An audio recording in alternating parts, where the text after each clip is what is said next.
لا حول ولا قوة إلا بالله العلي العظيم. أعوذ بالله من الشيطان اللعين الرجيم. بسم الله الرحمن الرحيم.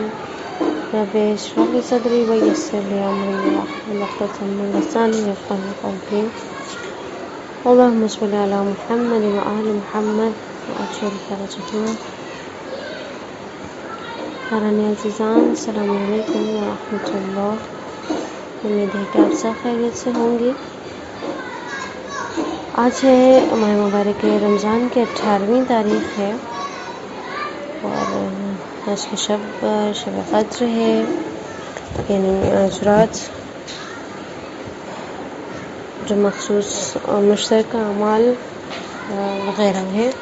انشاءاللہ کہ ان عظیم شبہوں میں ہم خداوند عالم کے بارگاہ میں اسے توفیق اور درخواست کریں گے کہ خالق کائنات ہمیں بہترین دعا مناجات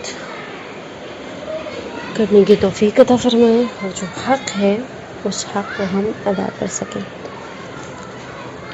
اب آج کی جو دعا ہے، اللہم نبہنی فیہ لبرکات اسحارہ ونور فیہ قلبی بضیاء انوارہ وخذ قلی بکل اعضائی الی اتباع آثارہ بنورک یا منور قلوب العارفین. خدایا مجھے اس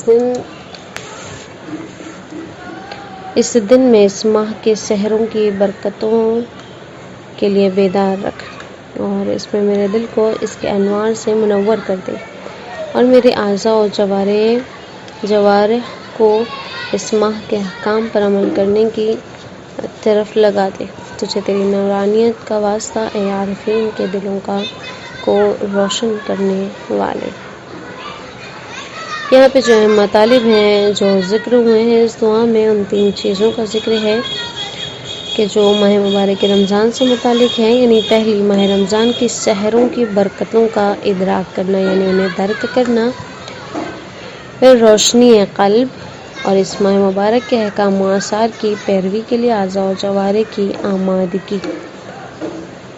پہلا فقرہ جو ہم نے یہاں پر قرأت کی، اللہم نبہنی فیہ لبرکات اسحارہ. نبہنی مادہ نبا سے ہے اور اس سے جو مراد ہے تنبیہ ہے کہ جس کا مثلا جو اردو میں استعمال کیا جاتا ہے تنبیہ نہیں، پہلے بھی ہم نے پڑھا، بلکہ بیدار ہونا، آگاہ ہونا، متوجہ ہونے کی ہے. یعنی برکت کی جمع برکات ہیں. برکت یعنی ثبوت الخیر الہی فی الشیء، کسی بھی چیز میں خیر الہی کا باقی اور جاری رہنا. یہ قرآن کریم میں ارشاد ہے، لَفَتَحْنَا عَلَيْهِمْ بَرَكَاتٍ مِّنَ السَّمَاءِ وَالْأَرْضِ. یقیناً ہم ان کے لیے زمین و آسمان سے برکتوں کے دروازے کھول دیتے ہیں. یعنی اللہ زمین و آسمان سے خیر الہی کو یعنی متوادم مثلا دوام طریقے سے بخشنا اور اس میں زیادتی اور اضافے کے ذریعے. یعنی سحر کی جو جمع ہے وہ ہے اسحار. طلوع فجر سے تھوڑے پہلے کا وقت جسے ہم سحر کہتے ہیں. یعنی سحر تزکیہ نفس اور تصفیہ روح کے لیے بہترین وقت ہے. نیند سے بیداری کے بعد انسان کا ذہن صاف و شفاف رہتا ہے، لہذا اس وقت جو بھی پڑھا جائے وہ مفید واقع ہوتا ہے. یعنی وقت سحر انسان بالکل فریش اٹھتا ہے، اپنی بھرپور نیند لے کر اٹھتا ہے اور اپنا جب آغاز کرتا ہے اس وقت میں، اس اوقات میں، تو وہ بہترین اس سے استفادہ کرتا ہے. اور یہ وقت جو ہوتا ہے وہ اللہ کا بابرکت وقت قرار دیا گیا ہے، کیونکہ ارشاد گرامی ہے، بسم اللہ الرحمن الرحیم، وَمِنَ اللَّيْلِ فَتَہَجَّدْ بِهِ نَافِلَةً لَكَ عَسَىٰ أَن يَبْعَثَكَ. اور رات کے آخری حصے میں قرآن کے ہمراہ بیدار رہیں، یہ آپ کے لیے اضافہ خیر ہے. ان قریب آپ کا پروردگار اسی طرح آپ کو مقام محمود تک پہنچا دے گا. یعنی وہاں پر خداوند عالم نے اس پہر میں جو اپنے بندگان کے لیے بہترین جائے گاہ قرار دیا. یعنی انسان کو جو بھی حاصل کرنا ہے اس پہر میں اگر وہ سحر کے وقت بیداری اختیار کرتا ہے اور عبادتوں میں مشغول ہوتا ہے، تلاوت قرآن میں مشغول ہوتا ہے، تو خداوند عالم اس کو مقام محمود تک پہنچا دیتا ہے۔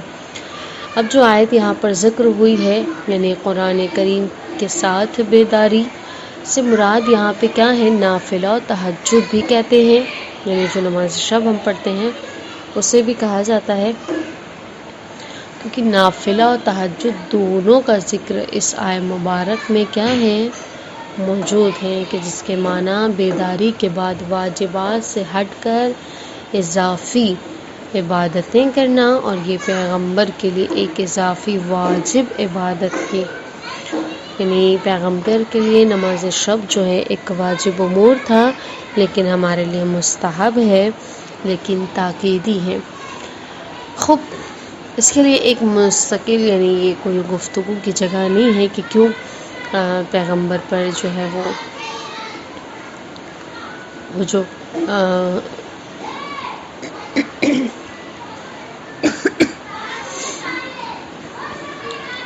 خوب نماز شب رسول اکرم کے لیے مقام محمود ہے، تو پھر اس کی فضیلت و اندازہ لگانا انسان کے لیے ناممکن ہے کہ ان کے لیے یہ واجب تھی اور ان کے لیے ایک مقام محمود کی حیثیت رکھتا تھا۔ احادیث معصومین علیہ السلام نے نماز شب کی بہت زیادہ فضیلت کا ذکر ہے، اور یہ نماز نصف شب کے بعد سے طلوع الفجر تک پڑھی جا سکتی ہے، مگر اس کے وقت کی فضیلت ہنگام سحر ہے۔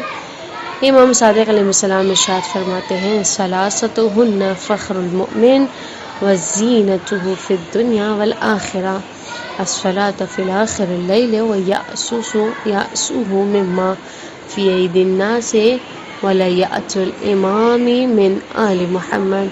تین چیزیں مومن کے لیے دنیا اور آخرت میں فخر و زینت کا سبب ہے۔ کیا؟ نماز، یعنی رات کے آخری حصے میں۔ دوسرا، جو کچھ لوگوں کے پاس ہے اس سے بے توجہی اور نا امیدی کرنا۔ تیسرا، ولایت امام و آل محمد۔ سرخیز اولیاء الہی، علماء بعمل اور اللہ کے مقرب بندوں کی نشانی رہی ہے، جس کا ذکر قرآن کریم میں اس طرح آتا ہے کہ بسم اللہ الرحمن الرحیم، والصادقین والقانتین والمنفقین والمستغفرین بالاسحار، یعنی اور یہ سب صادقین، قناعت گزار، راہ خدا میں خرچ کرنے والے اور ہنگام سحر استغفار کرنے والے ہیں۔ ایک جگہ پر اسی طرح سے ارشاد گرامی ہوتا ہے: کانوا قلیلا من اللیل لا یہجعون بالاسحار ہم یستغفرون، یہ رات کے وقت بہت کم سوتے تھے اور سحر کے وقت اللہ کی بارگاہ میں استغفار کیا کرتے تھے۔ یعنی بندے مومن جب وقت سحر استغفار خدا سے راز و نیاز و مناجات کے ذریعے معنویات اور دنیا و آخرت میں اعلیٰ درجات کو حاصل کر سکتا ہے، اور اولیاء الہی کے نزدیک بھی دعا کے لیے سحر کا وقت بہترین وقت ہے۔ یعنی انسان جو کچھ بھی اگر مغفرت طلب کرنا چاہتا ہے اس وقت کرے، دعا مانگنا چاہتا ہے اس وقت دعا کرے، اپنی تقدیریں لکھوانا چاہتا ہے اس وقت دعا کرے، کیونکہ معصومین علیہ السلام کے حدیث کے مطابق بھی یہ بہترین وقت ہے انسان کے لیے کہ جہاں پر وہ دنیا بھی اپنی حاصل کر سکتا ہے اور اپنی آخرت بھی حاصل کر سکتا ہے۔ پیغمبر اکرم صلی اللہ علیہ وآلہ وسلم کا ارشاد گرامی ہے: خیر وقت دعوتهم اللہ عز وجل فی الاسحار، وتلا هذه الآیات فی قول یعقوب سوف استغفر لکم ربی وقال اخرهم الی السحر۔ تمہارے لیے خداوند عالم سے دعا کرنے کا بہترین وقت کیا ہے؟ سحر ہے۔ اس کے بعد آپ نے اس آیت کریمہ کی تلاوت فرمائی جس میں حضرت یعقوب علیہ السلام کے دعا کا واقعہ ہے کہ میں تمہارے لیے پروردگار سے ابھی مغفرت کرتا ہوں، تو خدا نے کہا اسے سحر کے وقت کے لیے ٹال دو۔ یعنی سحر کے وقت کی یہاں پر فضیلت بیان کی جاتی ہے کہ یہاں پر ہر چیز اس وقت میں قبول ہے۔ جناب یعقوب علیہ السلام کا یہ جملہ اس وقت کا ہے کہ جب جناب یوسف کی نسبت ان کے بھائیوں کے خیانات آشکار ہو چکی تھی، تو انہوں نے اپنے والد یعنی جناب یعقوب کے قدموں میں خود کو گرایا اور کہا کہ بابا آپ ہمیں معاف کر دیجیے، آئندہ ہم ایسا نہیں کریں گے۔ حضرت یعقوب نے فرمایا کہ سوف استغفر لکم ربی، میں قریب تمہارے لیے پروردگار سے مغفرت طلب کروں گا۔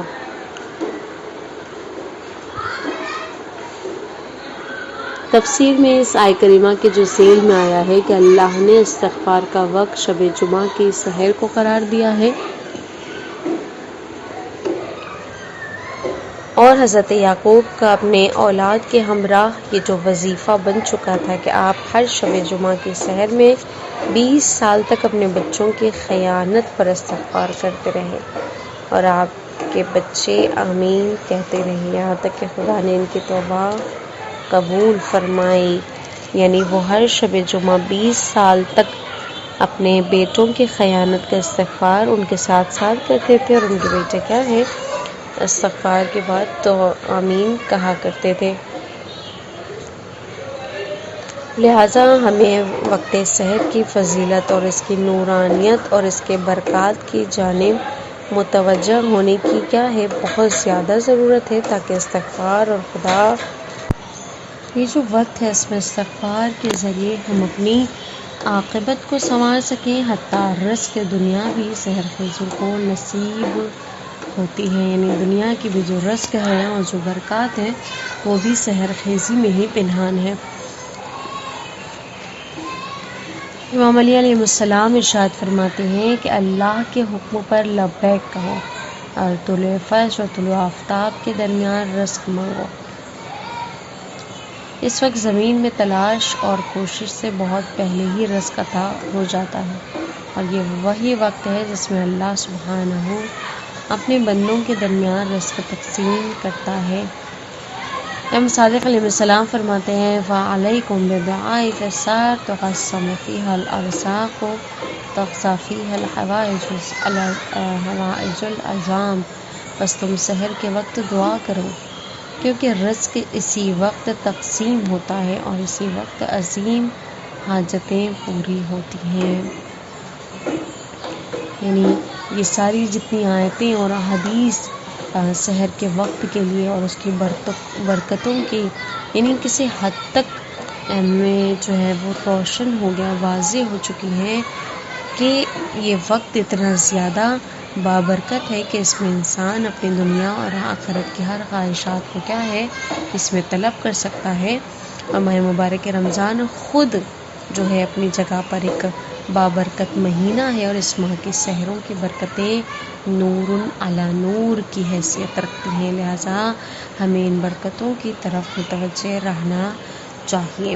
اور جو دوسرا فقرہ ہم نے دوسرا جملہ جو دعا کا پڑھا وَنَوِّرْ فِيهِ قَلْبِي بِضِيَاءِ أَنْوَارِ، جو دعا یہاں پر ذکر ہوئی ہے پہلے جملے میں آیا ہے کہ خدایا ہمیں اس ماہ کے سحروں کی برکتوں کی جانب متوجہ فرما، پھر اس کے بعد یہ دعا ہے کہ خدایا ہمیں اس مہینے کے انوار کی روشنی سے ہمارے دلوں کو روشن کر دے۔ یقیناً جو دل کی روشنی ظاہری آنکھوں کی روشنی سے کہیں زیادہ اہمیت رکھتی ہیں۔ کوئی ظاہری آنکھوں سے انسان اندھا ہوتا ہے، لیکن کوئی اندھا ہو کر بھی سب کچھ دیکھ رہا ہوتا ہے، یعنی دل کا اندھا ہونا یعنی دراصل اندھا ہونا ہے، یعنی آخرت جس کی تاریک اور برباد ہو جاتی ہے۔ لہٰذا سحر خیزی کے ذریعے اللہ کی عبادت و بندگی اور توبہ استغفار کر کے نور قرآن اور نور رحمت الہی سے اپنے دلوں کو روشن بنا لے، تاکہ عاقبت بخیر و آخرت روشن منور ہماری ہو سکے۔ اب جو نور کی یہاں پر انوار کی باتیں ہونی اس کی تفسیر کیا ہے؟ یعنی ماہ مبارک رمضان نورانی مہینہ ہے، یہ اللہ کا خاص مہینہ ہے، اور ذات الہی خود نور ہے۔ اللہ نور السماوات والارض، اللہ آسمانوں اور زمین کا نور ہے۔ نور سے مراد کیا ہے؟ وہ موجود کہ جس میں اندھیرے میں چھپے ہوئے اشیاء ہمیں نظر آ جاتے ہیں۔ علامہ طباطبائی نے نور کی تعریف کچھ یوں کی ہے کہ ظاہر بنفسہ مظہر غیرہ، یعنی بے نفس نفیس خود ظاہر ہوتا ہے اور اپنے غیر کو ظاہر کرتا ہے، یعنی خود کے ظہور کے لیے کسی غیر کا محتاج نہیں ہے۔ ہاں یہ حقیقت ہے، شدت ظہور باعث خفا ہے جس کے بنا سے دیکھنے کے وسیلے ضرورت پڑتی ہے۔ اگر ہم کسی وسیلے کے بغیر سورج کو دیکھیں تو اندھیرا نظر آئے گا، لہٰذا آنکھوں اور آفتابوں کو دیکھنے کے لیے چشمے کی ضرورت پڑتی ہے۔ اسی طرح اللہ نور ہے، مگر وہ نور کی جس میں شدت ہے، لہٰذا اس کی معرفت کے لیے انبیاء اور ائمہ اطہار علیہ السلام کی ضرورت ہے ہمیں، کہ حدیث قدسی میں اعلان کیا کنت کنز مخفیۃ فاحببت ان اعرف فخلقت الخلق العرف، میں چھپا ہوا خزانہ تھا، میں نے چاہا خود کو پہچانواؤں تو میں نے خاص مخلوق کو اپنی پیدا کیا۔ یہاں پر کچھ نکات کی طرف اشارہ ہے، غور کرنے کی جو بات ہے کہ یہ کہ وہ پوشیدہ تھا، اس کا مطلب یہ ہے کہ وہ حقیقت میں پوشیدہ نہیں تھا، کیونکہ وہ نور ہے، بلکہ شدت ظہور کے بنا پر نگاہ قلب سے پوشیدہ ہو گیا۔ دوسری بات یہ ہے کہ لغت میں خفا کے متضاد معنی ہیں، خفا کے معنی چھپے ہوئے کے بھی ہیں اور اشکار کے بھی ہیں، جس طرح طہر اور عدل متضاد معنوں کے لیے ذکر ہوئے ہیں۔ یہ عربی زبان کا خاص ہے کہ جس میں بعض الفاظ کے دو متضاد معنی ہوتے ہیں۔ ایک اور بات یہ ہے کہ حدیث قدسی میں الخلق یعنی خلق پر جو بھی کچھ یہاں پر جو سمجھایا جا رہا ہے کہ یعنی احادیث سے خاص مخلوق کا جو تذکرہ ہے، اور احادیث معصومین سے یہ ثابت ہے کہ وہ خاص مخلوق کون ہے، کہ جنہیں مثلا وہ انوار کے جو پوشیدہ تھے اور اسے مثلا وہ ظاہر کروانا چاہتا تھا اور اس نے ظاہر کروایا۔ یہ ساری چیزوں کا جو یہاں پہ تعریف بتائی گئی ہے اور سمجھانے کی کوشش کی گئی ہے۔ خوب، تو ایک یہ کیا اور مثلا احادیث معصومین سے ثابت ہے کہ وہ خاص مخلوق کون ہے، محمد اور آل محمد ہیں۔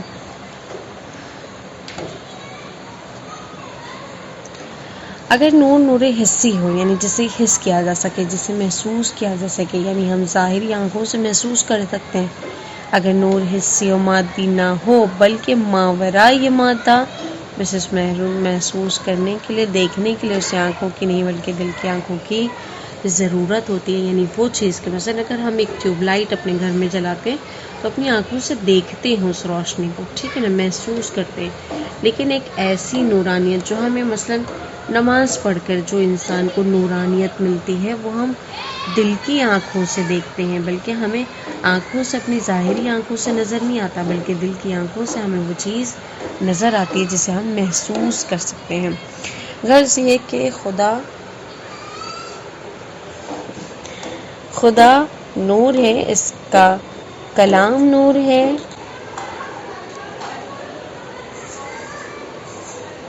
اس کی وحی نور ہے۔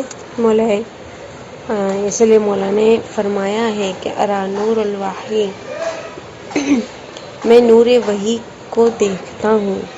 گویا علی علیہ السلام تھے جو نزول وحی کے موقع پر بھی حقیقت وحی سے آگاہ تھے، یعنی امام کو پتہ ہوتا تھا، اس حقیقت وحی کو مرسل خدا جانتے تھے یا مرسل نبی جانتے تھے، یعنی ان کے علاوہ اس رسالت وحی کی حقیقت سے کوئی آگاہ تھا تو وہ صرف علی علیہ السلام کی ذات تھی، والا صفات تھی۔ اسی لیے جب یہودیوں نے لست مرسلہ کہہ کر پیغمبر اکرم کی رسالت کا انکار کیا تو اللہ نے اقرار رسالت کی گواہی یہ کہہ کر دی کہ قل کفی باللہ شہیدا بینی و بینکم ومن عندہ علم الکتاب، اے رسول کہہ دیجئے کہ رسالت کی گواہی کے لیے اللہ کافی ہے، اور وہ کافی ہے کہ جس کے پاس کتاب خدا کا علم ہے۔ اور امیر بیان حضرت علی علیہ السلام نے یہ کہہ کر ثابت کر دیا ان الذین من عنده علم الکتاب، میں ہی وہ ہوں کہ جس کے پاس پوری کتاب کا علم موجود ہے، یعنی اللہ نے رسالت کی گواہی کے لیے یا تو اپنا نام لیا یا علی کا نام لیا کہ کہ میں اور علی کافی ہیں رسالات کی گواہی کے لیے، اور کوئی تیسرا کی ہمیں ضرورت نہیں۔ اور اسی لیے رسول اکرم نے ارشاد فرمایا اول ما خلق اللہ نوری انا وعلی من نور واحد، اللہ نے سب سے پہلے میرے نور کو خلق کیا اور میں اور علی ایک ہی نور سے ہیں، اور اسی نور کا سلسلہ قیامت تک رہے گا۔ یریدون لیطفئوا نور اللہ بافواہہم واللہ متم نورہ، یہ لوگ چاہتے ہیں کہ اپنے منہ کے پھونکوں سے اللہ کے نور کو بجھا دے، اور اللہ اپنے نور کو پورا کر کے رہے گا۔ یہ نورانی چیزیں ہیں، شخصیات ہیں۔ اب قلب کی نورانیت کیا ہوتی ہے؟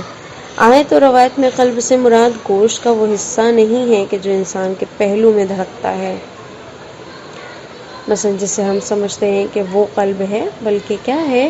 وہ مرکز قوت و قدرت ہے جہاں سے انسان کے بدن کے تمام اعضاء و جوارح پر حکومت ہوتی ہے، جسے کبھی نفس، کبھی روح، کبھی عقل کہا جاتا ہے۔ اگر انسان کا یہ قلب نورانی ہوگا تو اس کے افکار، رفتار، گفتار اور کردار بھی نورانیت نظر آتی ہیں، کیونکہ قلب تمام اعضاء و جوارح پر حاکم ہوتا ہے اور اپنا اثر چھوڑتا ہے۔ امام صادق علیہ السلام فرماتے ہیں بے شک جسد سے قلب کا جو رشتہ اور مرتبہ ہے وہی رشتہ اور مرتبہ امام کا لوگوں کے درمیان ہے، یعنی قلب کے مانند ہے جو کہ سارے لوگوں کے اوپر کیا ہے؟ احاطہ کرتے ہیں، جن کی حکومت سب پر چلتی ہے۔ امام صادق علیہ السلام فرماتے ہیں کہ القلب حرم اللہ فلا تسکن حرم اللہ غیر اللہ، قلب اللہ کا حرم ہے، لہٰذا اللہ کے حرم میں اللہ کے علاوہ کسی اور کو جگہ مت دو۔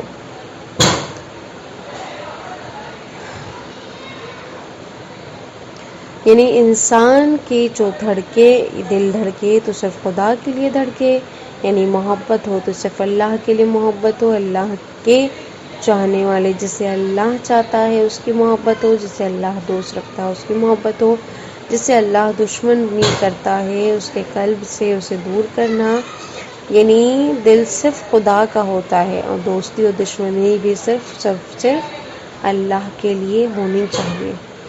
یعنی جو نفسانی خواہشات کو، ہمیں دوستی اور دشمنی کو اپنی نفسانی خواہشات کے بنا پر قرار نہیں دینا ہے، کیونکہ مومن کا دل کیا ہے؟ حرم خدا ہے، یعنی کعبۃ اللہ، یعنی اور جہاں دوستی اور دشمنی صرف خدا کے لیے ہو، اصل دین محفوظ وہیں پر رہے گا۔ امام باقر علیہ السلام فرماتے ہیں دین کیا ہے؟ ان سے سوال ہوا تو آپ نے فرمایا حل دین الا حب و بغض، کیا دین حب و بغض کے علاوہ بھی کوئی چیز ہے کہ جب حب اور بغض کا معیار خدا کی مرضی بن جائے تو اسے حب و بغض کو شریعت میں تولا اور تبرہ کہتے ہیں، یعنی دوستی بھی اللہ کے لیے اور دشمنی بھی صرف اور صرف خداوند کے لیے ہوتی ہے۔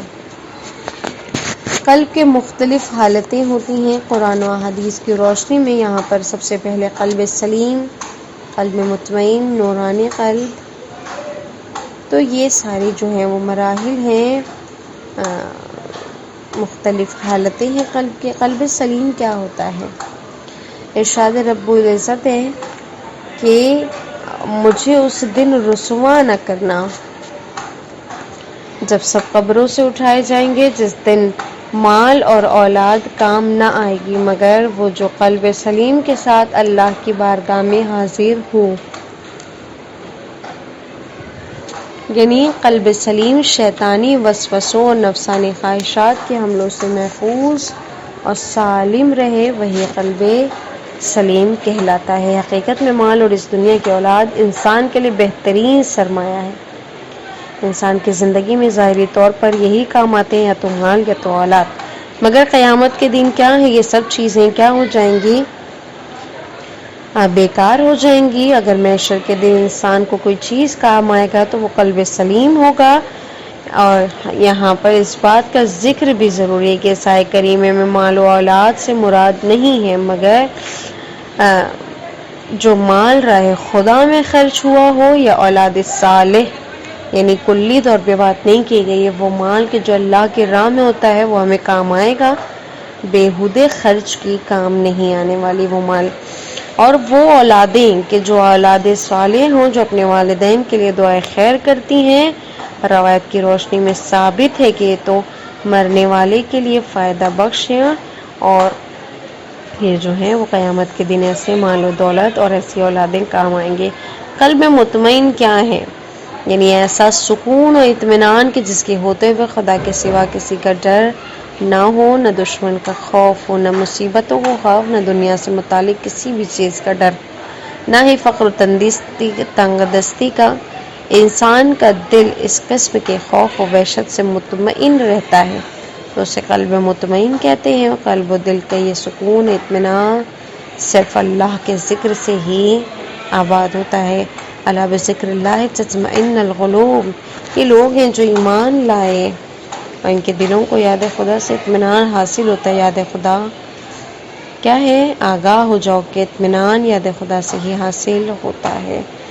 اب جو ہے نورانی قلب کیا ہوتا ہے؟ بہت ساری جگہ پر ذکر ہے کہ قلب نورانی قلب کا ذکر ہے۔ فمن یرید اللہ ان یہدیہ یشرح صدرہ للاسلام، بس خدا جسے ہدایت دینا چاہتا ہے اس کے سینے کو اسلام کے لیے کشادہ کر دیتا ہے۔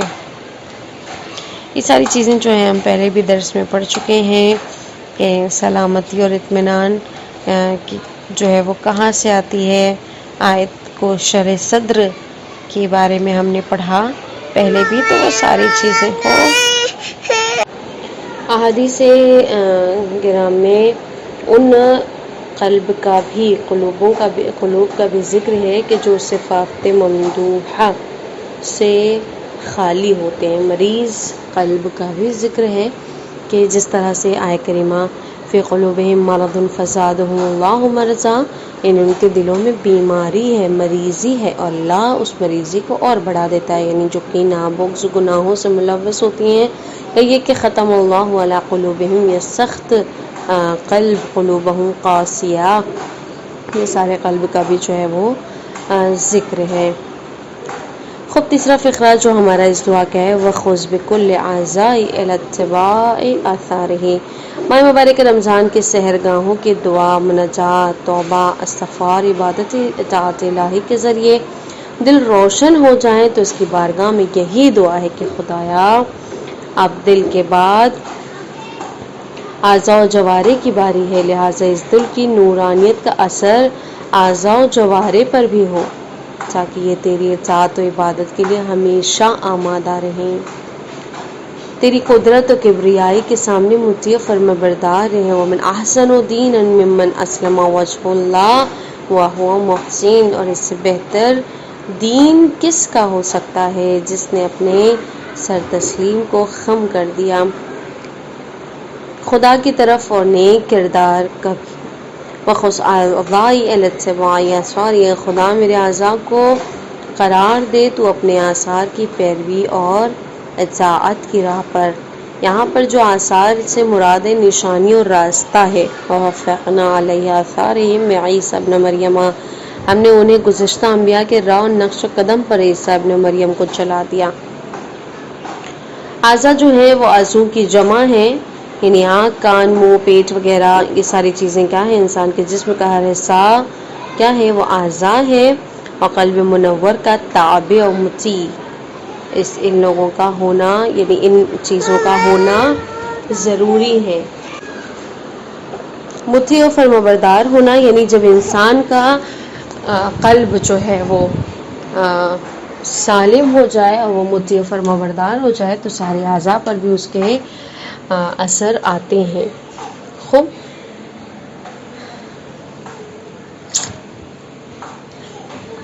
قرآن کریم کا ارشاد ہے، یقیناً کان، آنکھ اور دل سب کے بارے میں سوال کیا جائے گا، یعنی انسان کے ہر عضو سے اس کے اعمال کا سوال کیا جائے گا، اور تمام اعضاء کو دنیا میں اپنے اپنے کاموں کا حساب دینا پڑے گا۔ الیوم نختم علی افواہہم وتکلمنا ایدیہم وتشہد ارجلہم بما کانوا یکسبون، آج ہم ان کے منہ پر خاموشی کی مہر لگا دیں گے، ان کے ہاتھ ہم سے بات کریں گے اور پاؤں گواہی دیں گے، اور اس کے بارے میں جو کچھ وہ کیا کرتے تھے۔ یعنی یازا دنیا میں خدا پر اللہ کے مطیع فرمانبردار رہے ہوں تو وہ قیامت میں اللہ کے سخت عذاب سے کیا ہوں گے؟ محفوظ ہوں گے، ورنہ روایت میں ہے کہ ہر عضو کے لیے اس کی غلط کارکردگی اور معصیت الہی کے بنا پر الگ الگ عذاب ہوگا۔ اور نامحرم کی طرف تلذذ یعنی لذت بھری نگاہ کی نیت سے دیکھنا، غیبت کرنا، غنا سننا، ہاتھوں سے ظالم کی حمایت کرنا، ان تمام موارد کے لیے روایت میں ہے کہ جہنم کے مختلف طرح کے عذاب و عقاب ہوں گے۔ آج کے دن ہمیں دعا کریں کہ خدایا ہمارے دل کو منور بنانے کے ساتھ ساتھ ہمارے تمام اعضاء و جوارح کو تو اپنا مطیع و فرمانبردار قرار دے، تاکہ آخرت کے سخت عذاب سے تیری پناہ ہمیں مل سکے۔ آمین یا رب العالمین۔ وآخر دعوانا ان الحمد للہ رب العالمین، والسلام علیکم ورحمۃ اللہ وبرکاتہ۔